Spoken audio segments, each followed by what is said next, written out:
is that how much is messaging about arguments over the right word to choose versus the impact of policy?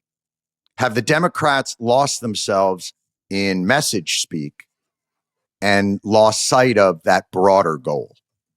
Well, now, just to put this in a proper perspective, Jen Psaki was White House press secretary. She previously to that worked in public relations for pretty heavily Democratic-leaning private sector.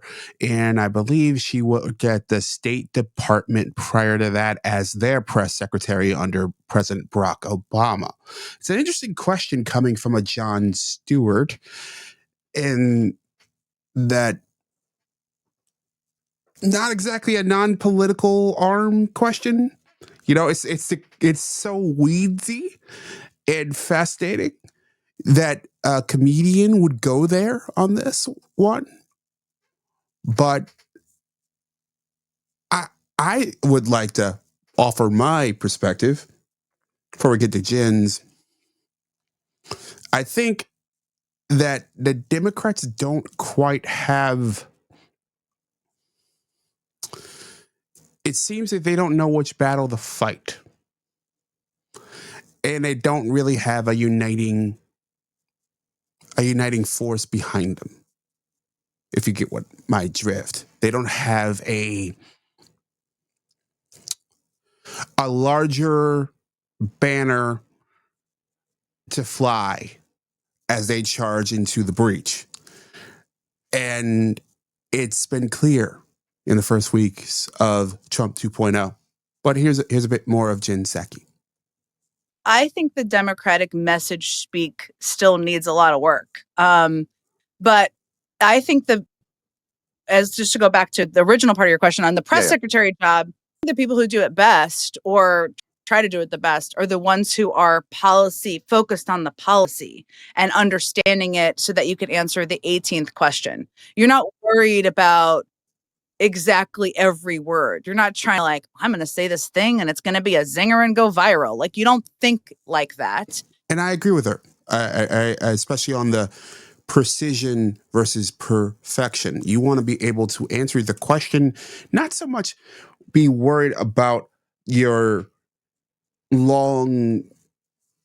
the long tail of how you answer the question, whether it goes viral or not, or be on the news or not. Eventually, in that role as a press secretary, as someone who is speaking for an organization or a politician or yada, yada, yada, you will eventually be in a spot where something you do say does go viral, but you shouldn't tee up every response as if they will.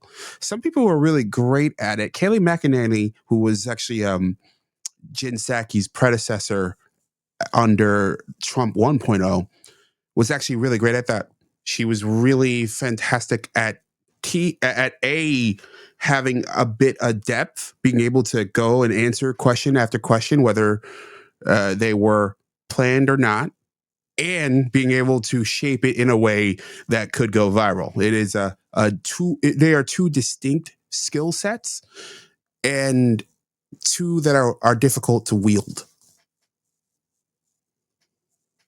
You think about understanding the policy so that you can push the system internally and provide more information publicly. That's not always how people think it works, but that's how it should work and how I think it worked or tried to make it work when I was in the job. I wonder, this idea now, right? When I'm watching the cable news now and the Democratic messaging about what Elon is doing and Doge and all those other things, the point that you made about oligarchy and civics and separation of powers maybe not being where, not that they're not concerns, but that's not where the messaging should be. It feels like that message hasn't gotten through because I'm hearing an awful lot about separation of powers and very little about defending USAID. Now, let's switch gears here. Moving away from the whole press secretary kind of, what do you use as a person who is presenting on behalf of an organization or a person or the government. Let's look at what John was saying there. And let's look at what is inherently baked into what he said. John said that when I look at cable news, he didn't say his expectation, but he hinted that his expectation was that cable news would defend USAID. Now, you can feel how you feel about USAID. I think there's certainly been some things that are quite questionable that have come out as the Doge Task Force looks into that. But think about it. Why is it inherent that the press be looking to defend USAID? They might, but why is it inherent? Why is it an expectation? It shouldn't be an expectation. What you should do is look at what has come out about that group. Look at the basis of those claims and adjust your coverage based on the facts you gather. But no, that's not what John's asking for there. What John is asking for is a resistance to any threat. He can't fathom why someone might consider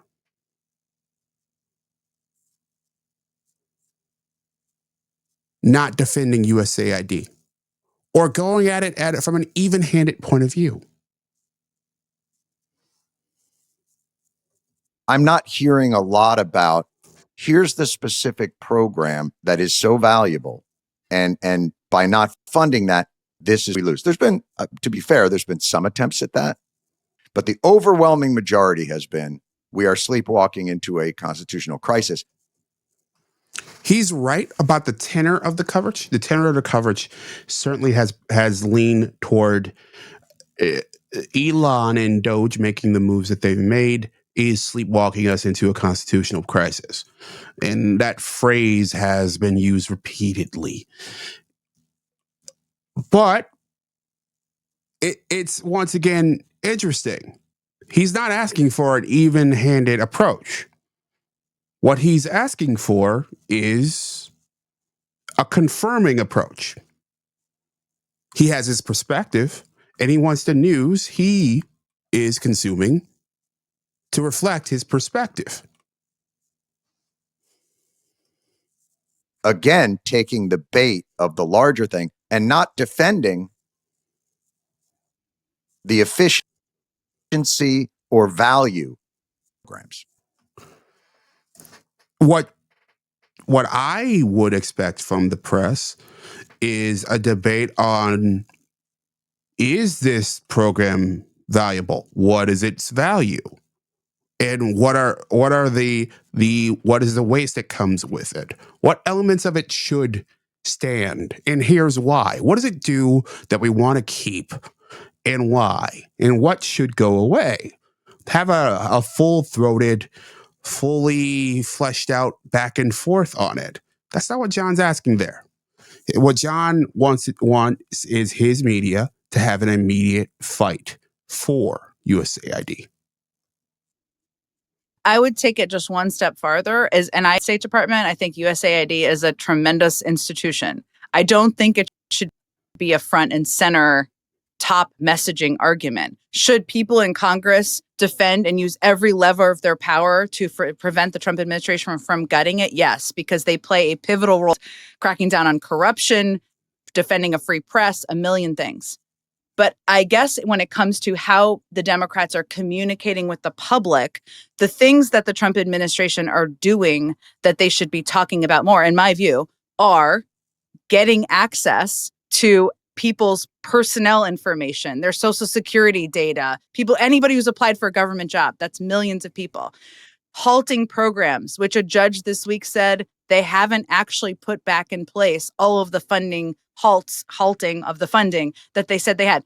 those are the kind of things that if you are not really, if you think government is, government's not popular, as you all know. Congress is not popular. Why would that be?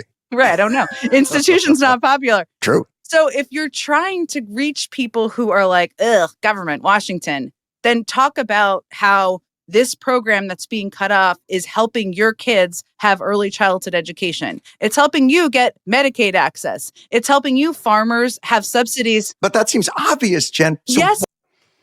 Okay, so let's stop it there. And that I think is one of these things that both pieces are interesting. A, she's correct that if you are going to communicate a message, any kind of message, message that connects and converts, it should be about, hey, what X, whatever X is doing for you. It shouldn't be about so much. It shouldn't be some far-flung, abstract thing that you should be defending. It should be about the specific thing and what the specific thing can do to affect your life. You should be about feeling. And the interesting thing, especially how that those last few seconds with Jon Stewart, he was like, "Hey, this is inherently obvious." Well, maybe not. I mean, it's one of those things. Psaki pointed to a number of elements that you could argue, hey, this is what USAID does, in that these are great, awesome, terrific things, defending democracy and press in other countries. I mean, there are broader questions that I would expect and want the press to address. Like, okay, we're funding newspapers in other countries? Like, why are we funding newspapers at all, let alone in other countries? Why are we intervening in elections and governments in other nations? Maybe we should, but what we should do, and what I would expect, is a full-on debate on whether we should. And that's not what's happening. What's happening is, in MAGA land, we are getting the cut that meat. It's Ron Swanson, slash it. And in what's left of the Democratic establishment in the mainstream media, the argument is like, these things are inherently awesome. Everything's great. What we need is a more nuanced argument over whether or not we want to use soft power around the world, which is essentially what USAID does. What they do, why they fund things like transsexual. I believe it was a theater group.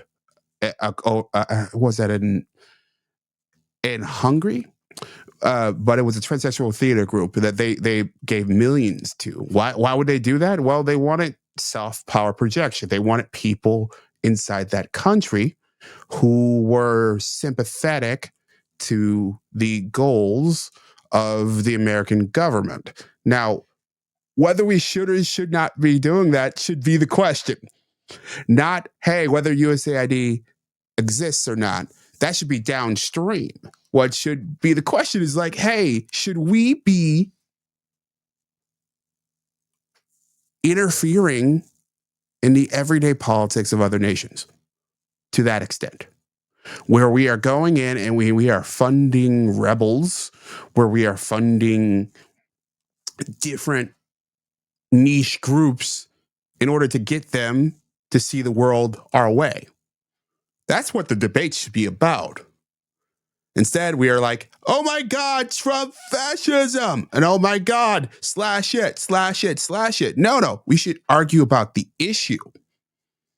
That's my main problem with American politics today. We don't actually argue about the larger ideas. We don't actually talk about the trajectory of the country and where we should be going and what we should be using our great power to do and what we shouldn't be using our great power to do. Instead, it's trench warfare. Why are they not doing it? I wish I knew the answer to that question. That is the most painful sigh I have ever heard. I've retired from the world of democratic messaging in some Bullshit. You work for MSNBC. I'm sorry. You work for MSNBC. You're on the weekly show with Jon Stewart. You have not retired from the world of democratic messaging. You are a part of it. You are an organ of it. Much like Fox News is an organ of a certain part of the Republican establishment. Yes, MSNBC is an organ of the current Democratic establishment. I mean, you have not retired. You have just moved into a new seat. ways. I think some people. Let's go back a couple seconds, because she essentially admits it.